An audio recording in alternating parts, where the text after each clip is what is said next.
الله الرحمن الرحيم ولو أننا نزلنا إليهم الملائكة وكلمهم الموتى وحشرنا عليهم كل شيء قبلا ما كانوا ليؤمنوا إلا إن يشاء الله ولكن أكثرهم يجهلون صدق الله العظيم۔ درود شریف پڑھے اللہم صلی علی سیدنا محمد وبارک وسلم صلو علیہ الصلاۃ والسلام علیک یا رسول اللہ۔ 8ویں پارے کا خلاصہ آپ لوگوں کے سامنے عرض کرتا ہوں۔ 7ویں پارے کے آخر میں کچھ چیزیں یا 7ویں پارے میں وہ طرح طرح کی ڈیمانڈ کر رہے تھے اللہ کے نبی علیہ الصلاۃ والسلام سے، یعنی اپنی خواہش کے مطابق معجزوں کی بات کر رہے تھے۔ اسی طرح وہ کہتے تھے کہ ہمارے جو مر چکے ہیں نا باپ دادا، ان کو دوبارہ سے زندہ کر دو تو ہم تم پر ایمان لے آئیں گے، اور فرشتے ہمارے اوپر نازل آ جائیں یا فرشتے ہمارے سامنے آ جائیں، وہ کہیں کہ یہ اللہ کے رسول ہے، تب ہم ایمان لائیں گے۔ تو اللہ تعالیٰ نے کہا کہ اگر ہم ان کے اوپر فرشتے بھی نازل کر دیں، ان کے سامنے فرشتوں کو بھی لے آئیں، ان کے مردوں کو بھی ان کے سامنے لے آئیں، تب بھی یہ ایمان نہیں لائیں گے، تب بھی یہ کہیں گے کہ یہ تو جادو ہو گیا، اس طرح کی بات کریں گے کیونکہ یہ جاہل قوم ہے۔ پھر اللہ کے نبی علیہ السلام کو تسلی دی کہ آپ سے پہلے بھی جو نبی گزرے ہیں ان کے بھی دشمن ہوا کرتے تھے، جناتوں میں سے بھی اور انسانوں میں سے بھی، اور یہ شیطان ہوتے ہیں اس طرح کے لوگ، یعنی جنات اور انسان دونوں طرح کے شیطان ہوتے ہیں جو اللہ کے نبیوں کے جو دشمن ہوتے ہیں یا غلط بات کی طرف بلاتے ہیں لوگوں کو، اور آپس میں ایک دوسرے کو دنیا داری میں مبتلا کر کر اور غلط کاموں کو اچھا دکھا کر یہ ایک دوسرے کو گمراہ کر رہے ہوتے ہیں۔ پھر آگے صفحے پہ اللہ نے بیان فرمایا کہ وما لکم اللہ تاکلوا مما ذکر اسم اللہ علیہ، یعنی جس پر اللہ تعالیٰ کا نام ذکر کیا جائے ذبح کرتے وقت، اس کو کھانے میں کوئی حرج نہیں اور اس کو ہی کھانا چاہیے، اور اس کے علاوہ جو بھی ہوگا جس پر اللہ کا ذکر نہیں کیا جائے گا ذبح کرتے وقت، یعنی بسم اللہ نہیں پڑھی جائے گی، تو اس کو کھانا منع کر دیا ہے قرآن میں۔ اسی طرح اللہ نے بیان فرمایا کہ ہر طرح کے گناہوں سے تم بچے رہو، ظاہری گناہ ہے، باطنی گناہ ہے، یعنی دکھنے والے گناہ ہے اور کچھ باطنی گناہ ہے، جس طرح تکبر ہے، سمجھ رہے آپ، ریاکاری ہے، دکھاوا، اس طرح یہ باطنی گناہ ہوتے ہیں، سب سے بچنے کا اللہ تعالیٰ نے حکم دیا ہے، اور سب کی پہچان حاصل کرنا سب پر واجب بھی ہوگا، کیونکہ تبھی بچا جا سکتا ہے جب ان کی پہچان حاصل ہو۔ آگے اللہ تبارک و تعالیٰ نے اور ارشاد فرمایا کہ فَمَن يُرِدِ اللَّهُ أَن يَهْدِيَهُ يَشْرَحْ صَدْرَهُ لِلْإِسْلَامِ، اللہ تعالیٰ جس کا ہدایت کا ارادہ کرتا ہے اس کا سینے کو اسلام کے لیے کھول دیتا ہے۔ یہ اللہ تعالیٰ کا کرم ہے کہ اسلام کے لیے سینہ کھل جانا یہ اللہ تعالیٰ کی بہت بڑی نعمت ہے، اور اسی کے لیے ہوتا ہے جس کو ہدایت کا ارادہ کرتا ہے اللہ تعالیٰ،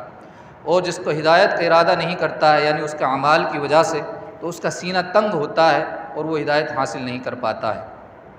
اور اللہ نے بیان فرمایا وَهَذَا صِرَاطُ رَبِّكَ مُسْتَقِيمًا، یہ تیرے رب کا سیدھا راستہ ہے، یعنی قرآن مجید جو ہم نے آیتیں کھول کر بیان کر دی ہیں یہی سیدھا راستہ ہے۔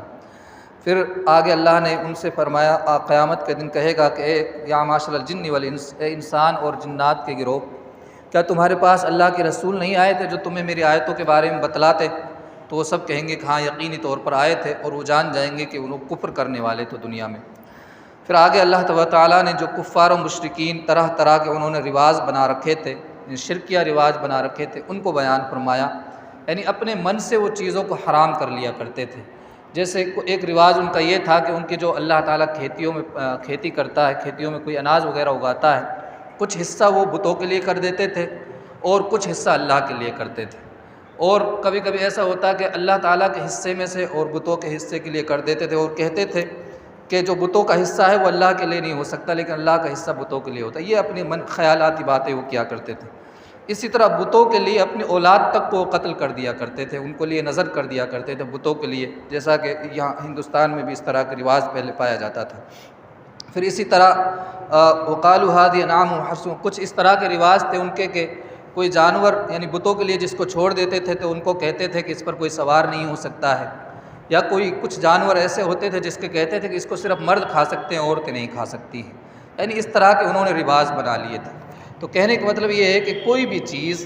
حرام تب ہوگی تب اس کو اللہ تعالیٰ کسی چیز کو حرام کرے گا۔ ہم اپنے خیالات کے مطابق یا مشرکوں کا طریقہ ہوگا کہ کوئی اپنے خیال کے مطابق کسی چیز کو حرام کہہ دے، اور وہ لوگ کیا ہے اس طرح کی خیالاتی باتوں میں رہتے تھے، کوئی ان کے پاس یقینی علم نہیں تھا، اللہ تعالیٰ نے بیان فرمایا۔ اور پھر اللہ تبارک و تعالیٰ نے اپنی نعمتوں کو بیان فرمایا کہ جو اللہ تعالیٰ کھیتیوں میں اگاتا ہے، کھجور ہے اور اسی طرح کی جو مختلف طرح کی کھیتیاں ہیں جن کو تم کھاتے ہو، اور اللہ تعالیٰ نے یہ بھی کہا کہ ان کا حق ادا کرنا، ان کا حصہ بھی دینا ہے غریبوں کے لیے، جو کھیتی ہوتی ہے اس کا بھی حصہ ہوتا ہے جس کو عشر کہتے ہیں۔ پھر اسی طرح اللہ تبارک و تعالیٰ نے ان جانوروں کا ذکر کیا جو حلال ہیں، اور وہ 8 طرح کے جانور ذکر فرمائے ہیں کہ جس میں سے بھیڑ بکری ہیں، اسی طرح اور کیا نام ہے اونٹ ہے، گائے ہیں، یعنی دونوں کا نر و مادہ دونوں چیزیں ملا کر یہ 8 طرح کے 4 جانوروں کو ذکر فرمایا ہے۔ بھیڑ بکریاں ہے، اونٹ ہے، اور اسی طرح کیا نام ہے معز اثنین، بھیڑ بکری اونٹ اور گائے وغیرہ اس طرح کی یہ چیزیں بیان فرما دی گئی ہیں۔ پھر آگے اللہ تبارک و تعالیٰ نے ارشاد فرمایا قُل لَا أَجِدُ فِيمَا أُوحِيَ إِلَيَّ مُحَرَّمًا عَلَىٰ طَاعِمٍ يَطْعَمُهُ إِلَّا أَن يَكُونَ مَيْتَةً أَوْ دَمًا مَسْفُوحًا أَوْ لَحْمَ خِنزِيرٍ، یعنی پھر وہی بات یہ کہ جو چیز وہ حرام کر لیا کرتے تھے اپنے من سے، تو اللہ تعالیٰ نے کہا کہ نبی ان سے کہہ دو میں تو اللہ تعالیٰ کی کتاب میں کسی اور چیز کو حرام نہیں پاتا ہوں، ہاں جن کو اللہ نے حرام کر دیا جیسے مردار ہے، جیسے پہلے بھی آ چکا ہے، خون ہے، بہتا ہوا خون ہے، خنزیر کا گوشت ہے، اسی طرح وہ جس پر اللہ کا نام نہ لیا گیا ہو، اس کی اجازت اسی وقت ہوگی کہ جب کوئی مجبوری کی حالت میں ہو تبھی ان چیزوں کو کھا سکتے ہیں، ورنہ تو نہیں کھا سکتے ہیں۔ پھر اسی طرح اللہ تبارک و تعالیٰ نے آگے ارشاد فرمایا کہ حرام چیزوں کا ذکر فرمایا کہ اللہ تعالیٰ نے فرمایا قُلْ تَعَالَوْا أَتْلُ مَا حَرَّمَ رَبُّكُمْ عَلَيْكُمْ اللہ تو اس سے پہلے ایک اور آیت دیکھ لے کہ جس میں وہ کیا ہے جو شرک کیا کرتے تھے کافر، وہ کہتے تھے سَيَقُولُ الَّذِينَ أَشْرَكُوا لَوْ شَاءَ اللَّهُ مَا أَشْرَكْنَا، وہ کہتے تھے کہ اگر اللہ نہ چاہتا تو ہم شرک بھی نہیں کرتے،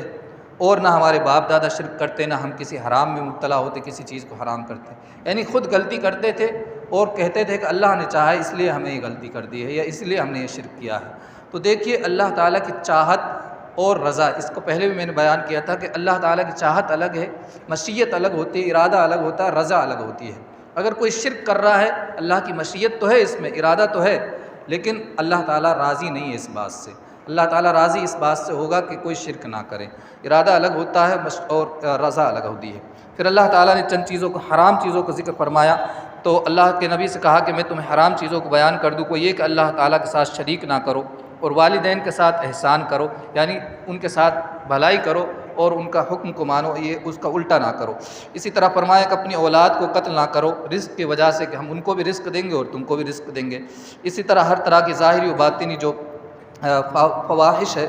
ظاہری و باطنی جو گناہ ہیں، بے حیائی کی باتیں ہیں، ان سے بچنے کا اللہ نے کہا، اور کسی نفس کو بغیر بات قتل کرنا، بغیر حق کے قتل کرنا، اس کو بھی اللہ تعالیٰ نے بیان فرمایا ہے۔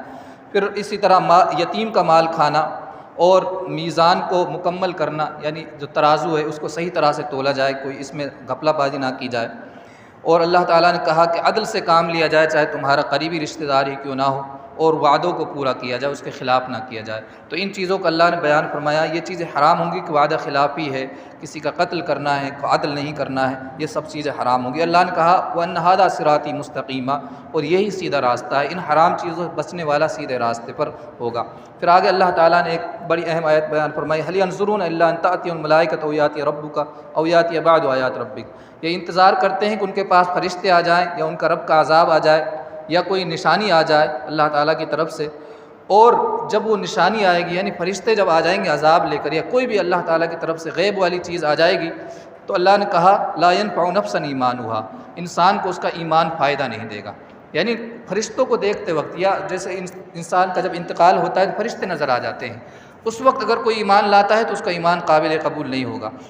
یا اس وقت کوئی توبہ کرتا ہے، نیک اعمال کا عزم کرتا ہے، ارادہ کرتا ہے، تو پھر وہ توبہ بھی قابل قبول نہیں ہوگی۔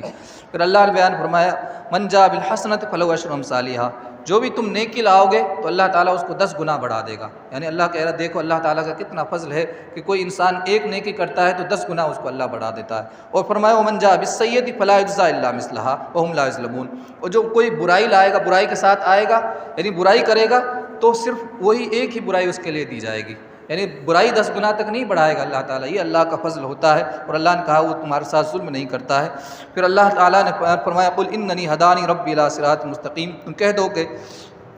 مجھے اللہ تعالیٰ نے ہدایت دی ہے سیدھے راستے کی طرف، اور وہ سیدھا راستہ وہی ہے جس پر حضرت ابراہیم علیہ السلام تھے اور مشرک نہیں تھے، اور وہ ان صلاتی و نسکی و محیای و مماتی للہ رب العالمین، کہ بے شک میری نماز اور میری قربانی، میرا مرنا اور میرا جینا سب اللہ رب العالمین کے لیے. اس طرح انسان کو کہنا چاہیے کہ میرا مرنا جینا سب اللہ کے لیے ہے. جس چیز کا اللہ حکم دے گا میں اس کو مانوں گا اور میں اس کے ساتھ کسی کو شریک نہیں کروں گا اور اس کے علاوہ کسی اور کو رب نہیں چاہوں گا. پھر آگے سورہ اعراف شروع ہو جاتی ہے. یہ مکی صورت ہے، یعنی ہجرت سے پہلے نازل ہوئی تھی. اس میں شروع میں اللہ تعالیٰ نے اپنے نبی صلی اللہ علیہ وسلم سے بیان فرمایا الف لام میم صاد کتاب انزل الیک، ہم نے آپ کی طرف ایک ایسی کتاب نازل کر دی ہے تو آپ کا دل اس سے کیا ہے تنگی محسوس نہ کرے. یعنی کوئی آپ کو اگر ستا رہا ہے، کوئی تبلیغ کو نہیں مان رہا ہے، تب آپ تنگی کو محسوس نہ کرے. اور مومنون کے لیے فرمایا لِتُنذِرَ بِهِ وَذِكْرَى الْمُؤْمِنِينَ، اور مومنوں کے لیے نصیحت ہے، یعنی بار بار دہرائی جانے والی یاد کرانے والی چیز ہے. قرآن میں ایک چیز کو بار بار ذکر کیا جاتا ہے تاکہ مومن اس کو یاد کر لے، کیونکہ جب بار بار کوئی چیز کو بیان کیا جاتا ہے تو اس پہ دل پر بڑا اثر ہوتا ہے. اسی طرح اللہ نے بیان فرمایا وَكَمْ مِنْ قَرْيَةٍ أَهْلَكْنَاهَا، بہت ساری بستیاں تھیں جو نافرمان بستیاں تھیں، قومیں تھیں، اللہ تعالیٰ نے ان کو گناہوں کی وجہ سے ہلاک کر دیا کہ وہ سو رہے تھے، ان کو پتہ بھی نہیں چلا ان کا عذاب آ گیا. اور جب ان پر عذاب آیا تو وہ سمجھ گئے، انہوں نے وہی اللہ تعالیٰ کی بارگاہ ایمان لانا چاہا، لیکن وہ کیا ہے فَمَا كَانَ دَعْوَاهُمْ إِذْ جَاءَهُم بَأْسُنَا إِلَّا أَن قَالُوا إِنَّا كُنَّا ظَالِمِينَ. اور کہا جب ان پر عذاب آتا تھا تو وہ سمجھ جاتے تھے کہ ہم ظلم کرنے والے تھے، یعنی ان کو اپنی حقیقت کا معلوم ہو جاتا تھا کہ ہم گناہ کرنے والے تھے. پھر اسی طرح اللہ نے بیان فرمایا وَالْوَزْنُ يَوْمَئِذٍ الْحَقُّ، قیامت کے دن وزن حق ہوگا، یعنی اعمال کو تولا جائے گا اور اعمال گنے نہیں جائیں گے بلکہ تولا جائے گا. جس طرح کا اعمال ہوگا اسی طرح کا اس کا وزن ہوگا، جتنا اخلاص کے ساتھ عمل ہوگا. اور اللہ نے بیان فرمایا فَمَنْ ثَقُلَتْ مَوَازِينُهُ فَأُولَٰئِكَ هُمُ الْمُفْلِحُونَ، جس کا ترازو بھاری ہو گیا تو وہ کامیاب ہے. اور فرمایا وَمَنْ خَفَّتْ مَوَازِينُهُ فَأُولَٰئِكَ الَّذِينَ خَسِرُوا أَنفُسَهُم بِمَا كَانُوا بِآيَاتِنَا يَظْلِمُونَ. اور جس کا وزن، جس کا میزان بھاری نہیں ہوا بلکہ خفیف ہو گیا، ہلکا ہو گیا، تو اللہ بیان فرما رہا اس نے اپنے نفس کے ساتھ ظلم کیا اور اس نے اپنے نفس کے ساتھ خسارہ کیا، یعنی وہ خسارے میں مبتلا ہو گیا. تو یہ اعمال کو تولا جائے گا، اس کو اللہ تعالیٰ نے بیان فرمایا. پھر اللہ تعالیٰ نے حضرت آدم اور ابلیس والا قصہ ذکر کیا کہ اللہ تعالیٰ نے بیان فرمایا کہ ہم نے تم کو پیدا کیا، پھر تمہاری شکلوں کو بنایا، پھر فرشتوں سے کہا کہ سجدہ کرو تو سب نے سجدہ کیا، ابلیس کے علاوہ اس نے سجدہ نہیں کیا. جب اللہ نے اس سے کہا تو نے سجدہ کیوں نہیں کیا، تو اس نے کہا میں اس سے زیادہ بہتر ہوں، اور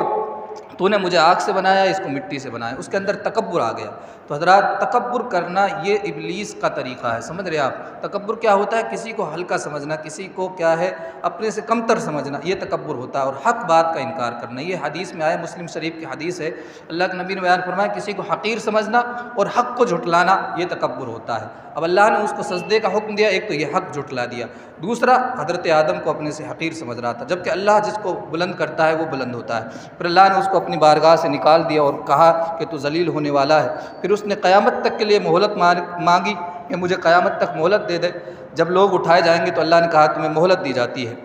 اور پھر اس نے کہا کہ میں تیرے سیدھے راستے پر ضرور بیٹھوں گا اور لوگوں کے دائیں بائیں سے آؤں گا اور ان کو بہکانے کی کوشش کروں گا. اللہ نے فرمایا ولا تجد اکثرهم شاکرین، یعنی ابلیس نے یہ کہا کہ تو اپنے بندوں میں زیادہ تر لوگوں کو شکر کرنے والا نہیں پائے گا. اب دیکھ رہے ہیں آپ آج کل جو سب سے زیادہ جو کامن چیز پائی جاتی ہے کہ وہ اللہ کا شکر نہیں کرتے ہیں. اتنی نعمتیں ہونے کے باوجود اللہ کا شکر نہیں کرتے ہیں. یہ شیطان نے یہ چیزیں ڈالی ہیں ہمارے اندر. اور اللہ نے بیان کہا جو بھی تیری اتباع کرے گا نا میں اس کو سب کو جہنم میں ڈال دوں گا. پھر وہی حضرت آدم علیہ السلام کو اس نے بہکایا شیطان نے، جب وہ جنت میں رہنے لگ گئے تھے، اور اس نے قسم کھا کر کہا تھا کہ میں تمہارا بھلا چاہتا ہوں، اور جس درخت سے اللہ نے منع کیا تھا اس کے بارے میں کہا تھا اس کا تو اس لیے منع کیا ہے تم کھا لو گے تو تم ہمیشہ اسی جنت میں رہو گے یا فرشتہ بن جاؤ گے. اور حضرت آدم علیہ السلام نے جب دیکھا کہ وہ قسم کھا رہا ہے تو پھر کیا اس کو کھا لیا. اور جیسے ہی وہ کھایا وہ درخت جس سے منع کیا تھا اللہ تعالیٰ نے، تو اللہ تعالیٰ نے ان کے کپڑوں کو اتار دیا، یعنی وہ ننگے ہو گئے وہ دونوں، حضرت آدم اور حضرت حوا علیہ السلام. اور پھر وہ پتوں کو اپنے اوپر چپکا رہے تھے. جنت کے ان سے کیا ہے جو ان کا لباس تھا وہ اتر گیا، وہ پتوں کو اپنے اوپر چپکا رہے تھے. پھر انہوں نے کیا ہے توبہ کی اللہ کی بارگاہ میں، اور وہ لفظ کیا تھے ربنا ظلمنا انفسنا. انہوں نے کہا اے اللہ ہم نے اپنی جانوں پر ظلم کیا ہے، اگر تو نے ہم کو نہیں بخشا اور ہم پر رحم نہیں کیا تو ہم خسارے میں نقصان میں ہو جائیں گے. تو یہ ہوتا انسانیت اور شیطانیت میں کیا فرق ہے. شیطان نے تکبر کیا، گناہ کیا، تو اس نے تکبر کیا، مانا بھی نہیں اپنے گناہ کو. وہی حضرت آدم علیہ السلام سے چھوٹی سی خطا ہو گئی جس کو خطا اجتہادی کہتے، گناہ اس کو بھی نہیں کہہ سکتے کیونکہ بھول سے وہ چیز ہو رہی تھی، لیکن پھر بھی انہوں نے کیا اس پر ٹکے نہیں رہے، اللہ تعالیٰ کی بارگاہ میں توبہ کی. ہم کو بھی یہی چاہیے کہ ہم اللہ تعالیٰ کی بارگاہ میں جب بھی گناہ ہو تو فوراً توبہ کر لیا کریں. اسی طرح پھر اللہ تعالیٰ نے یہ بیان فرمایا کہ تمہارے لیے اللہ نے لباس عطا کیا ہے، لباس اتارا ہے جو تمہاری شرم گاہوں کو چھپاتا ہے اور تمہارے لیے زینت ہوتا ہے۔ یہ لباس کا مقصد ہونا چاہیے کہ ایک تو شرم گاہ کو چھپائے اور تھوڑا زینت اختیار کرے، اور جس کا لباس اس کے شرم گاہ کو نہیں چھپا رہا ہے تو وہ لباس نہیں ہے، یا قرآن کے مطابق وہ لباس نہیں کہلایا جا سکتا ہے۔ اور اللہ نے بیان فرمایا وہ لباس التقویٰ ذالک خیر، اور تقوی کے لباس سب سے زیادہ بہتر ہے، یعنی اندرونی جو تقوی ہے یہ بھی ایک طرح کا لباس ہے، وہ سب سے بہتر ہے۔ اسی طرح اللہ نے کہا کہ شیطان تمہیں بہکا نہ دے جیسے تمہارے والدین کو یعنی حضرت آدم و حوا کو بہکایا تھا، کیونکہ وہ تمہیں وہاں سے دیکھتا ہے جہاں سے تم ان کو نہیں دیکھتے ہو، یعنی شیطان کو تم نہیں دیکھتے ہو، تمہیں بہکاتا رہتا ہے۔ پھر وہی ان کے ذکر فرمایا کہ وہ لوگ کیا ہے بے حیائی کیا کرتے تھے کفار مکہ، وہ جب طواف کیا کرتے تھے تو برہنہ یعنی ننگے کیا کرتے تھے طواف بھی، اور جب ان سے کہا جاتا تو ایسا کیوں کرتے ہو تو وہ کہتے تھے اللہ تعالیٰ نے ہمیں یہ کہا ہے، اللہ پر جھوٹ باندھتے تھے۔ تو کوئی بھی بات جو اللہ نے نہیں کہی ہو اس طرح کی بات کہنا یہ اللہ پر جھوٹ باندھنا ہے، وہ سخت کبیرہ گناہ ہے۔ اسی طرح اللہ نے کہا کہ یا بنی آدم خذوا زینتکم عند کل مسجد، کہ ہر نماز کے وقت زینت کو اختیار کیا کرو، اور وکلوا واشربوا یعنی اچھے کپڑے پہن کر، صاف ستھرے کپڑے پہن کر نماز کے لیے مسجدوں کی طرف آیا کرو، اور کہا کہ کھاؤ اور پیو اور اسراف نہ کرو، یعنی فضول خرچی نہ کرو۔ فضول خرچی کیا ہے کہ یعنی صحیح طریقے سے کھاؤ اور غلط طریقے سے نہ کھاؤ یا غلط چیزیں نہ کھاؤ۔ فضول خرچی میں ہر چیز آ جاتی ہے کہ جو انسان کو نقصان پہنچا سکتی ہے، حد سے زیادہ نہ کھاؤ، کیونکہ اللہ تعالیٰ حد سے زیادہ یا فضول خرچی کرنے والوں کو پسند نہیں فرماتا ہے۔ پھر اللہ تبارک و تعالیٰ نے چند آیتوں کے بعد ارشاد فرمایا کہ اللہ تعالیٰ نے جہنمیوں کا ذکر فرمایا کہ جہنمی جو اللہ تعالیٰ کی آیتوں کو جھٹلاتے ہیں، تکبر کرتے ہیں، تو وہ جہنم میں رہیں گے۔ اور اللہ نے فرمایا فمن اظلم ممن افتری علی اللہ کذبا او کذب بآیاتہ، سب سے بڑا ظالم وہ ہے، یعنی اس سے بڑا ظالم کون ہو سکتا ہے جو اللہ پر جھوٹ باندھے، یعنی کوئی اللہ نے بات نہیں کہی ہے وہ اللہ تعالیٰ کے سپرد کر دے، اللہ کے لیے کہہ دے کہ اللہ نے یہ بات کہی ہے، اللہ کہہ رہا ہے یہ ایسے لوگ ظالم ہوں گے۔ پھر جہنمیوں کا ذکر فرمایا کہ جب اللہ تعالیٰ جہنم میں ڈالے گا لوگوں کو تو ایک دوسرے پہ الزام لگائیں گے کہ اللہ انہوں نے ہمیں گمراہ کیا تھا، ان کو ڈبل عذاب دے دے، لیکن اللہ کہہ رہا ہے تم سب کو ڈبل عذاب دیا جائے گا، کیونکہ تم نے سب نے آگے کسی نہ کسی طرح سے گمراہ کیا تھا لوگوں کو۔ پھر جنتیوں کا ذکر فرمایا اللہ تعالیٰ نے کہ جو ایمان لاتے ہیں اور نیک عمل کرتے ہیں، اور اللہ نے کہا لا نکلف نفسا الا وسعها، کہ ہم کسی نفس کو اس سے جتنی اس کی طاقت نہیں اس سے زیادہ تکلیف نہیں دیتے ہیں، یعنی طاقت کے مطابق ہی انسان کو تکلیف دی جاتی ہے، احکام دیے جاتے ہیں، اس سے زیادہ ہاں مشکلات ہو سکتی ہے لیکن طاقت سے زیادہ نہیں دی جاتا ہے۔ اور اللہ نے کہا کہ وہ جنت والے اس میں ہمیشہ رہیں گے جو نیک عمل کرتے ہیں۔ اور جنت کی ایک خوبی بتائی وَنَزَعْنَا مَا فِي صُدُورِهِم مِّن غِلٍّ تَجْرِي مِن تَحْتِهِمُ الْأَنْهَارُ، کہ ہم ان کے دلوں سے اس بغض کو نکال لیں گے جو دنیا میں کسی طرح سے کسی کے درمیان میں بغض ہوگا، نہیں آپس میں جو حسد ہوتا ہے، جنت میں داخل کرتے وقت اللہ تعالیٰ اس بغض کو بھی نکال لے گا، یعنی جنت میں ایک دوسرے سے حسد نہیں ہوگا، کسی طرح کا کوئی بغض نہیں ہوگا جب اللہ تعالیٰ جنت میں داخل کرے گا تو لوگوں کو۔ پھر جہنمی اور جنتیوں کا ذکر فرمایا کہ وہ آپس میں ایک دوسرے سے باتیں کریں گے۔ اب دیکھو جنت اور جہنم کا بہت زیادہ فاصلہ ہے لیکن وہ ایک دوسرے سے باتیں کریں گے، آج کل تو سمجھنا بہت آسان ہے اس بات کو۔ پھر اصحاب اعراف کا ذکر فرمایا، اصحاب اعراف ان کو کہا جاتا ہے جو نہ جنتی ہوں گے نہ دوزخی، یعنی جن کے اعمال دونوں یعنی گناہ والے جو عمل تھے وہ بھی برابر تھے اور نیکیوں والے عمل تھے برابر تھے دونوں کے، تو وہ جنت میں بھی نہیں جائیں گے دوزخ میں بھی نہیں جائیں گے، کچھ دن وہ اعراف میں رہیں گے، جنت اور دوزخ کے بیچ کی جگہ ہے، بعد میں وہ جنت میں چلے جائیں گے جب اس میں رہنے کے باوجود جب جتنا اللہ تعالیٰ چاہے گا ان کو رکھے گا، ان کو وہ جنتی اور دوزخی وہ سب کو پہچان رہے ہوں گے۔ پھر اسی طرح بیان فرمایا کہ دوزخی جنت والوں سے کہیں گے کہ ہمارے لیے پانی دے دو، ہمارے پانی الٹا دو، یا ہمیں کچھ اللہ کے رزق سے دے دو، تو وہ کہیں گے کہ ان اللہ حرمہم علی الکافرین، اللہ تعالیٰ نے حرام کر دیا ہے کافروں پر ان تمام چیزوں کو۔ دیکھیں پانی کتنی بڑی نعمت ہے کہ جنت میں جنتیوں سے جو جہنمی ہوں گے وہ پانی کو طلب کریں گے۔ اور پھر اللہ تبارک و تعالیٰ نے اپنی کچھ نشانیوں کو بیان فرمایا، ان ربکم اللہ الذی خلق السماوات والارض فی ستۃ ایام، بے شک تمہارا رب وہ ہے جس نے زمین و آسمان کو 6 دن میں پیدا کیا، ثم استوى علی العرش، پھر استوا فرمایا عرش پر جیسے اس کے شان کے لائق ہے، اور وہ رات کو ڈھانک لیتا ہے دن سے، اور پھر سورج و چاند کے بارے میں بیان فرمایا کہ اللہ تعالیٰ کے حکم سے یہ چلتے رہتے ہیں، یہ تمام اللہ تعالیٰ کی نشانیاں ہیں۔ پھر اسی طرح اللہ تعالیٰ نے بیان فرمایا ادعوا ربکم تضرعا وخفیا، اپنے رب سے جب دعا کرو تو گڑ گڑا کر اور پوشیدہ حالت میں کرو، یعنی ایک تو گڑ گڑا کر دعا کرنی ہے اور کسی کو دکھاوے کے لیے نہیں کرنی ہے، چھپ کر دعا کرو، یہ اللہ تعالیٰ کہہ رہا ہے، اور اللہ تعالیٰ سرکش لوگوں کو پسند نہیں فرماتا۔ اسی طرح بیان فرمایا وادعوا خوفا ولا تفسدوا فی الارض بعد اصلاحها، زمین میں فساد نہ پھیلاؤ اس کی اصلاح کے بعد، اور اللہ سے دعا کرنی ہے تو خوف اور امید دونوں کی حالت میں کرنی ہے، اللہ سے ڈرنا بھی ہے کہ کہیں اللہ ہمارے گناہوں کی وجہ سے ہمارے توبہ کو یا دعا کو نہ قبول کرے، اور امید بھی رکھنی ہے کہ اللہ تعالیٰ بڑا رحیم و کریم ہے، ہماری دعا کو قبول کر سکتا ہے۔ یہ دونوں چیزیں ہوں گی۔ پھر بارش کا ذکر فرمایا کہ ہوائیں بادلوں کو لے جاتی ہیں، پھر وہ مردہ زمین کو زندہ کر دیتی ہے۔ پھر نبیوں کا ذکر فرمایا، حضرت نوح علیہ الصلاۃ والسلام، اس کے بعد حضرت عاد ہے، ہود ہے، جو حضرت ہود تھے حضرت عاد کی طرف، قوم عاد کی طرف بھیجے گئے تھے۔ پھر اسی طرح سمود کا ذکر فرمایا، ان کے بعد حضرت لوط علیہ السلام اور حضرت شعیب علیہ الصلاۃ والسلام۔ ان میں کامن چیزیں کیا ہیں کہ ان نبیوں نے اپنی قوموں کے لیے دعوت دی، اسلام کی دعوت دی، یعنی اللہ تعالیٰ کو ایک ماننے کی دعوت دی، اور جن گناہوں میں مبتلا رہتے تھے ان گناہوں سے دور کرنے کی دعوت دی۔ اور اسی طرح